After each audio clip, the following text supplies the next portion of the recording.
It's a little silly, but they don't bend. We spent a while on this yesterday. This part bends, like that's as far as you're gonna get. So.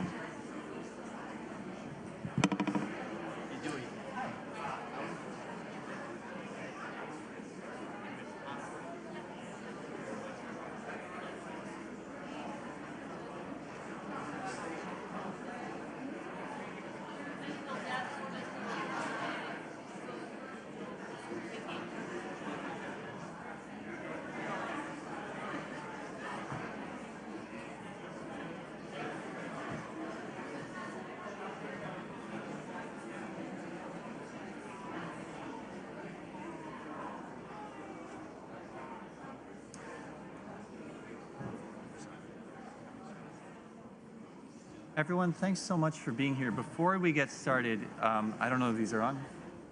Okay. Thanks so much for being here. Before we get started, a quick reminder to any journalists in the room, if you are not already receiving media advisories from the U.S. delegation, you can visit state.gov, state.gov/Cop29, or email climatecomms@state.gov to sign up. Thanks so much. Thanks for being here.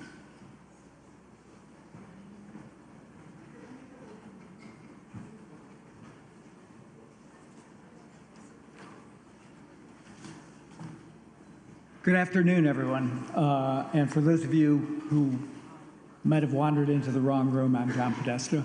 I'm going to speak for a few minutes, and then I'm going to take some questions from the press. But I want to start by recognizing our wonderful ambassador to Azerbaijan, Mark Libby, who's sitting up here in the front row. We have a big team. Jane Nishida's here from EPA. We have my colleagues from SPEC. And I want to also acknowledge the hard work and the professionalism of the Azerbaijan COP team led by Minister Babayev as COP29 comes to order. So I want to address tonight a topic that is on everyone's mind, the U.S. election. For those of us dedicated to climate action, last week's outcome in the United States is obviously bitterly disappointing, particularly because of the unprecedented resources and ambition President Biden and Vice President Harris brought to the climate fight. Starting with our bold 2030 NDC to cut emissions by 50 to 52% below 2005 levels, by rejoining Paris, by making the largest investment in climate and clean energy in history through the Inflation Reduction Act and the bipartisan infrastructure law. The President's commitment to quadruple international climate funds from the United States to $11 billion per year. It is clear that the next administration will try to take a U-turn and reverse much of this progress. And of course, I'm keenly aware of the disappointment that the United States has at times caused the parties of the climate regime who have lived through a pattern of strong, engaged, effective U.S. leadership, followed by sudden disengagement after a U.S. presidential election. And I know that this disappointment is more difficult to tolerate as the dangers we face grow ever more catastrophic. But that is the reality. In January, we're going to inaugurate a president whose relationship to climate change is captured by the words hoax and fossil fuels. He's vowed to dismantle our environmental safeguards and once again withdraw the United States from the Paris Agreement. That is what he has said, and we should believe him. The United States is a democracy, and in a democracy, the will of the people prevails. Our administration is working with the incoming administration to ensure a peaceful and orderly transition of power. But what I want to tell you today is that while the United States federal government under Donald Trump may put climate action on the back burner, the work to contain climate change is going to continue in the United States with commitment and passion and belief. As President Biden said in the Rose Garden last week, setbacks are unavoidable, but giving up is unforgivable. This is not the end of our fight for a cleaner, safer planet. Facts are still facts. Science is still science. The fight is bigger than one election, one political cycle, in one country. This fight is bigger still because we are all living through a year defined by the climate crisis in every country of the world. July 22nd was the hottest day in recorded history. The consequences of living on a rapidly warming planet are all around us, and not just in collapsing coral reefs and melting ice sheets. It's had devastating impact on people's lives.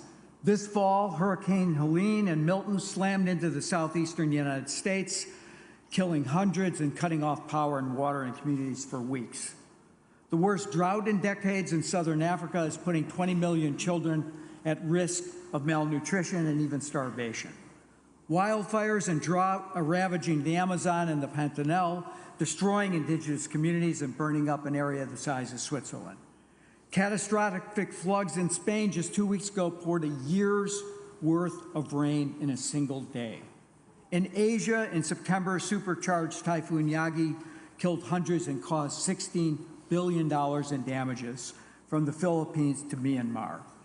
None of this is a hoax. It is real. It's a matter of life and death. Fortunately, many in our country and around the world are working to prepare the world for this new reality and to mitigate the most catastrophic effects of climate change.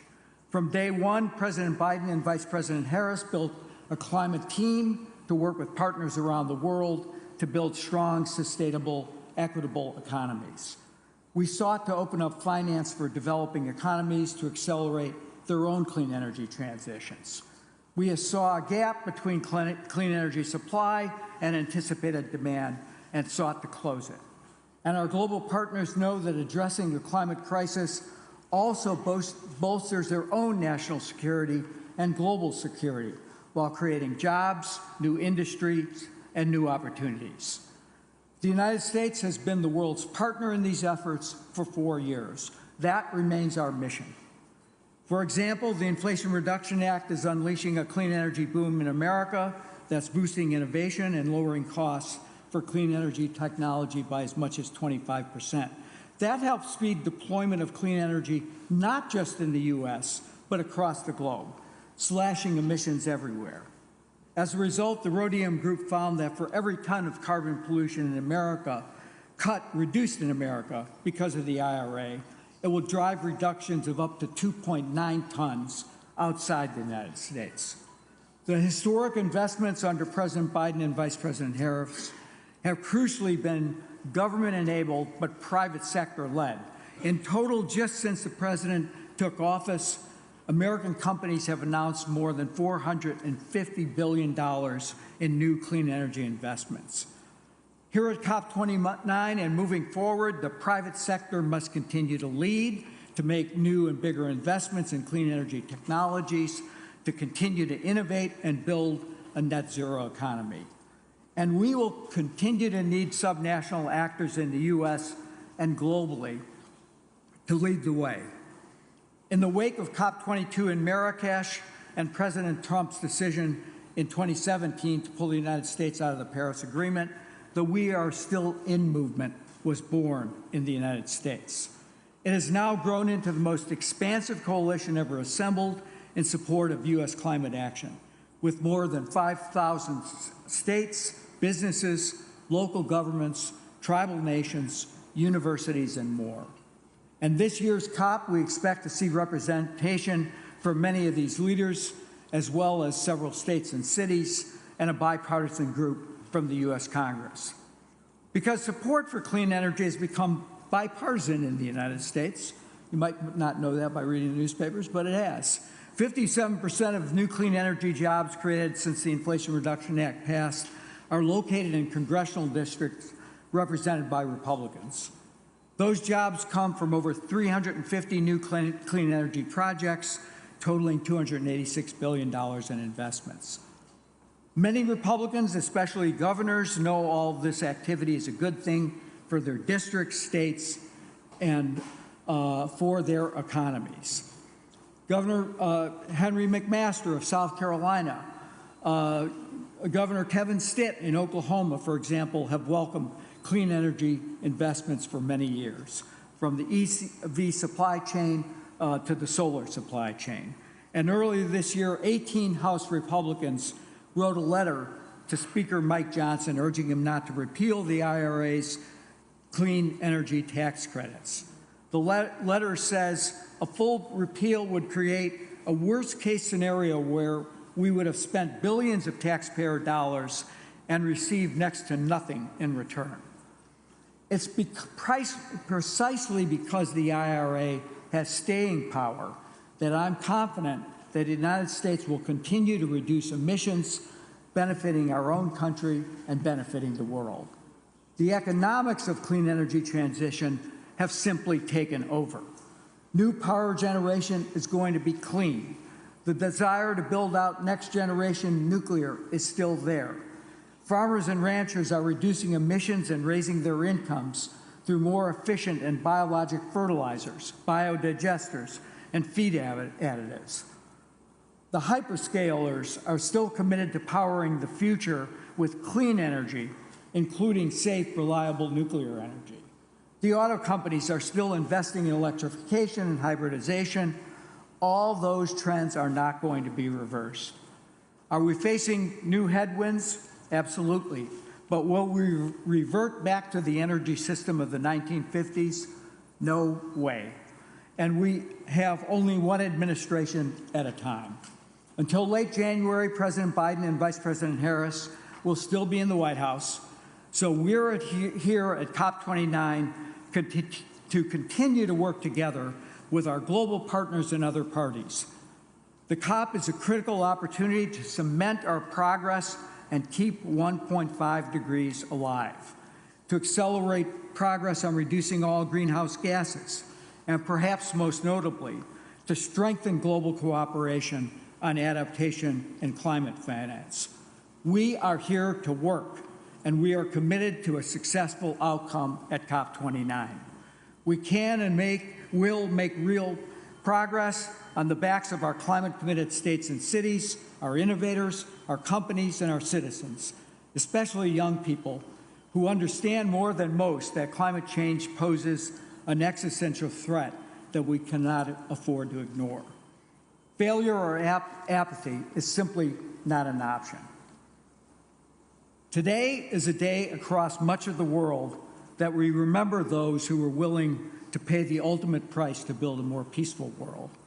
In the United States, it's Veterans Day, a day to honor all those who answered our country's highest call to service, to whom we owe not just our eternal gratitude, but truly our freedom. We owe it to them and to all people who care about the future of this planet to make the most of these next 2 weeks and to make sure we have a successful outcome. With that, I'm going to take some questions from the press, and I've got an order to start with. I'm going to start with Sarah Schoenhardt from ED News.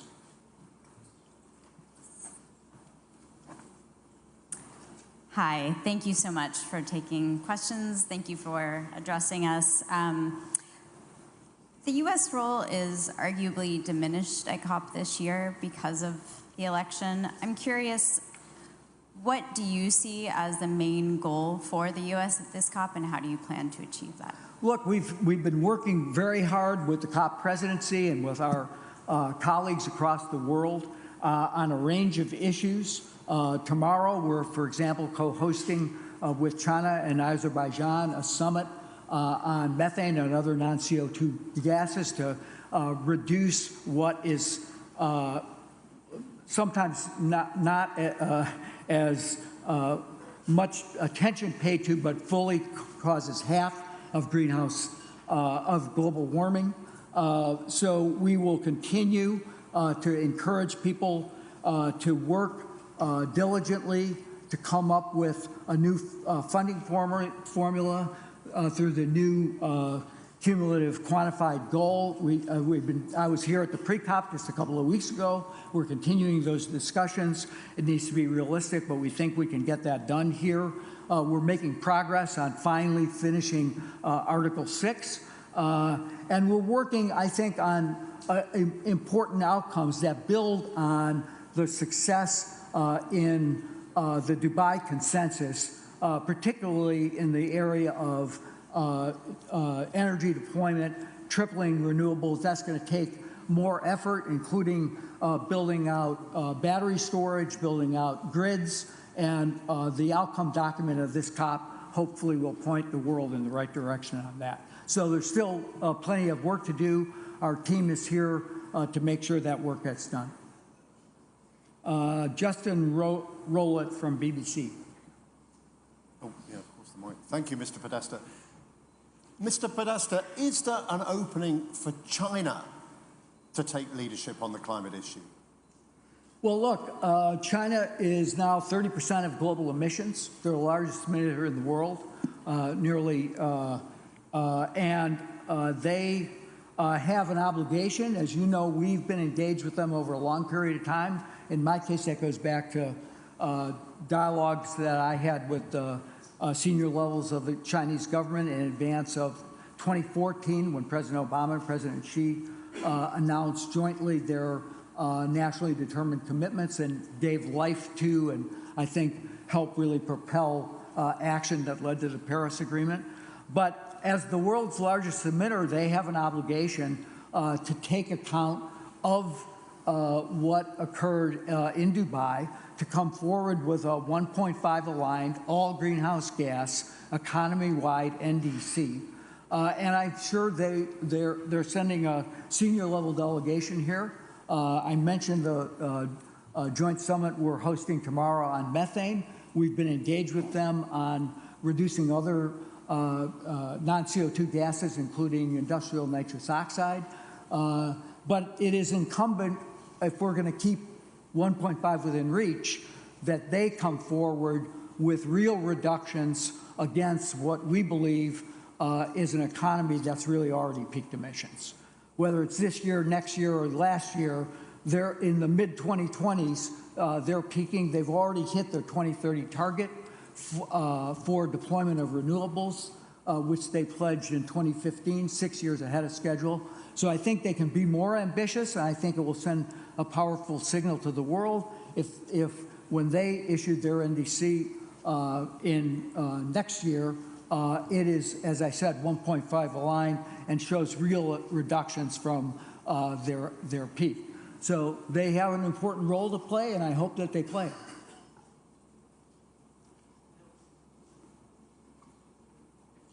I'm sorry. Jake Biddle from Grist.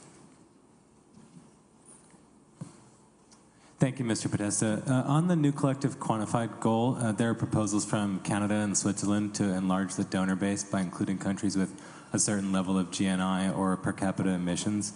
I'm wondering what the U.S.'s position on those proposals are, and if an expanded donor base is a condition for U.S. support of the goal. Look, we've felt that an expanded donor base has been long warranted. We've argued that in the run-up to COP. There are capable parties. This is not 92, excuse me, 1992 in terms of the economic structure of the world. We also already see a number of parties who are providing climate finance, including China, and we think it's time to take account of those contributions through their contributions to multilateral development banks and other forms of cooperation, so that both the quantum is serious and people are accountable to make sure, particularly the large emitters, to make sure that developing countries can have the financing they need for both adaptation and mitigation. Laman Zainalova from Trend. Good to see you again.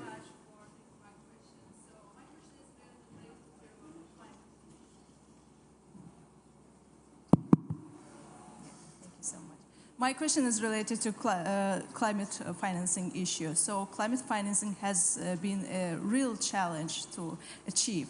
And in this regard, especially, it has been a challenge for least developed countries and also small island countries. Which commitments and improvements do you expect to achieve at Cop29 in terms of simplifying the access to financing, especially for those countries, in order to help them to adapt and also to fight climate action? I think so much. that's an extremely important question, and I think one that the United States has been clearly focused on to make sure that the least developed economies, the small island states, other fragile states have access to climate finance. We spent a lot of time talking about the quantum of what, from $100 billion up, what's the quantum of the support layer of the NCQG. But there's also very important work that needs to be done to improve access to financing, the so-called qualitative elements of the NCQG. And I think that we've been engaged with international financial institutions, including the climate funds, to make sure that they simplify their processes, that they give the assistance that's necessary to make sure that those countries and those economies can access those funds. Often, even in where there's a capacity to have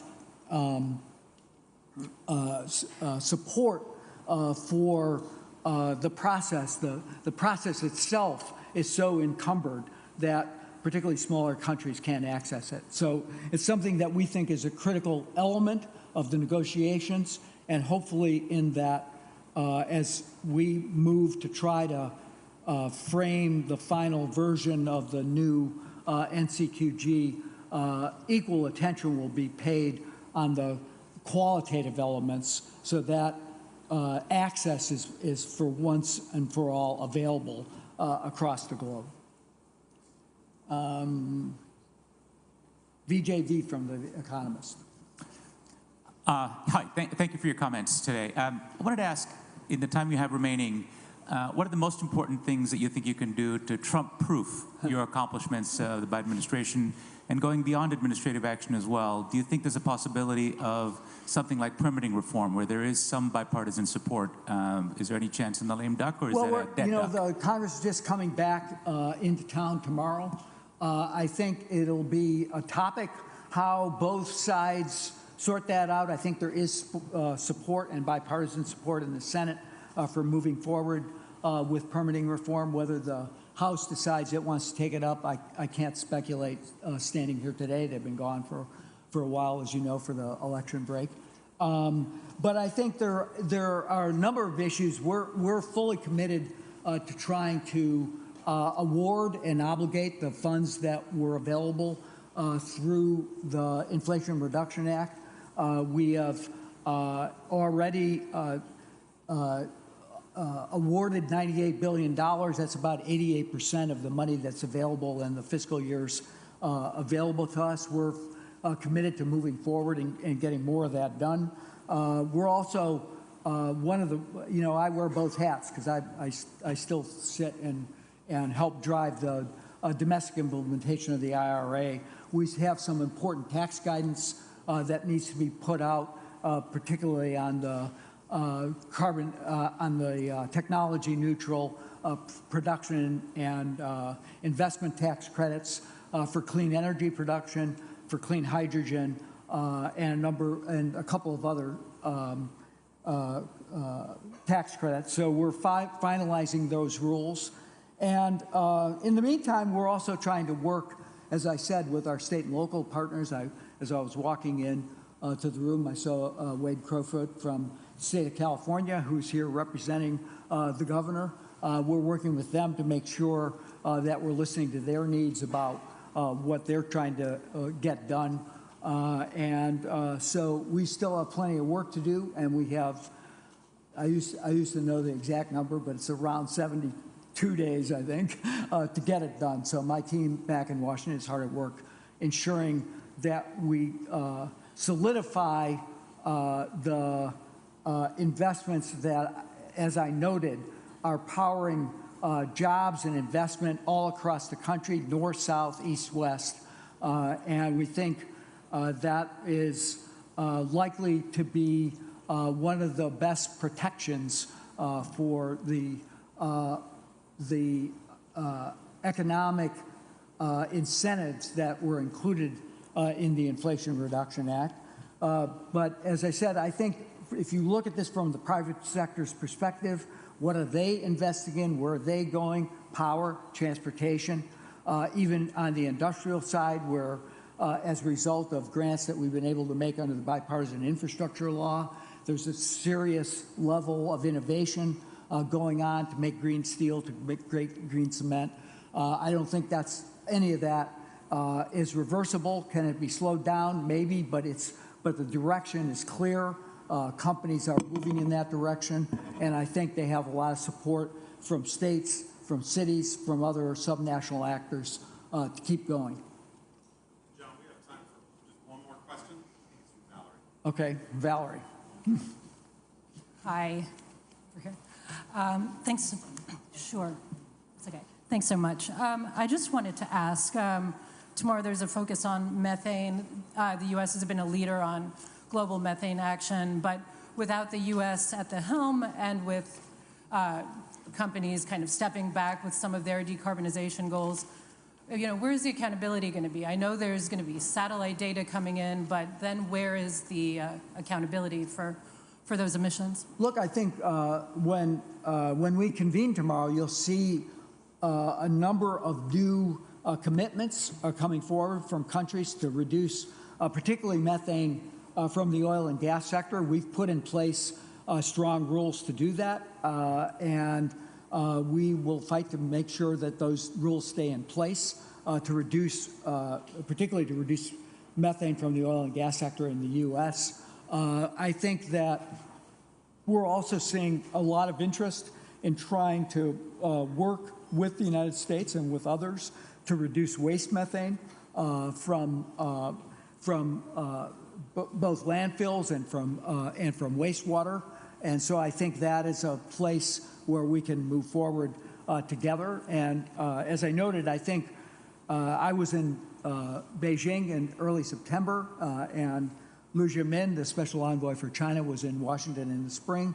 I think our dialogue and technical discussions on reducing all non-CO2 gases has been particularly productive, so that we understand each other's strategies and where really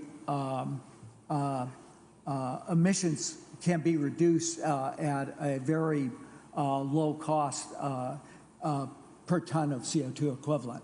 So I feel good about that. I think you'll see, as I said, tomorrow, the World Bank stood up as a result of catalysts from the United States, a fund to help countries particularly decarbonize in their fuel production sectors. So that work is going on across the globe, and I expect that in the United States it'll continue. Most of the companies, most of the large majors have pledged to reduce their emissions. The public will have to hold them to account. We're just in the throes of finalization of our rules on the setting up the system to charge fees to oil and gas producers for excessive methane production. That was a feature of the Inflation Reduction Act. So that's a place where I think we continue to make progress, and we have strong global partnership from Central Asia. I think you'll hear some words from Azerbaijan on this coming tomorrow. So I won't preview that, but except to dangle it. Thanks, Valerie.